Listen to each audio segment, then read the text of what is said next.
This is part 2 of my video of the false prophecy of Taisha Locke. Taisha is the wife of Pastor Greg Locke. Greg Locke is always making the news, threatened to kick in a Dunkin' Donut worker's teeth. I could go on and on. Today I specifically want to talk about a prophecy from Taisha Locke, his wife. Actually, it was his secretary.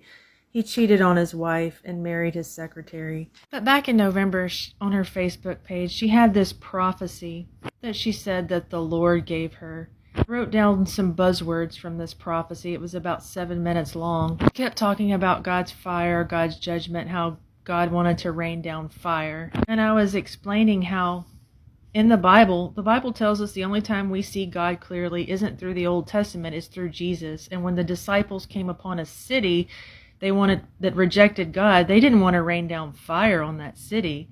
And they said, God, Jesus, shall we rain down fire? And he said, no, I'm not going to rain down fire. This isn't who I am. This is not my spirit. And he rebuked the disciples for wanting to rain down fire. So anytime you hear a prophecy about God wanting to rain down fire, it's false. That's an automatic red flag that it is false, because not even Jesus himself was willing to rain down fire. Her entire prophecy was just really about judgment and fear, and she did denounce like rich pastors, which I agree with that, but the irony is that Greg Locke himself has a net worth, according to some websites, anywhere between $1 and $129 million. And I saw on his Facebook page he asked for tithes, which tithing is a false teaching. It's manipulative.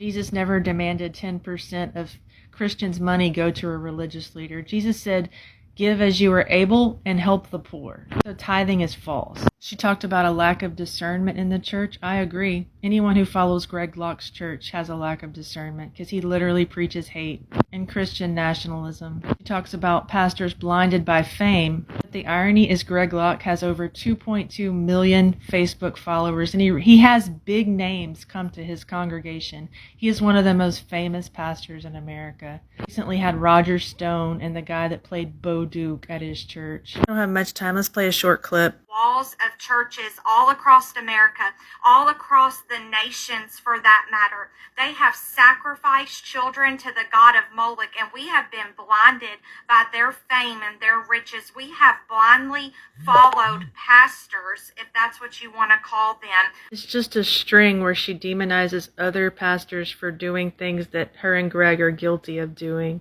It's just pure hypocrisy.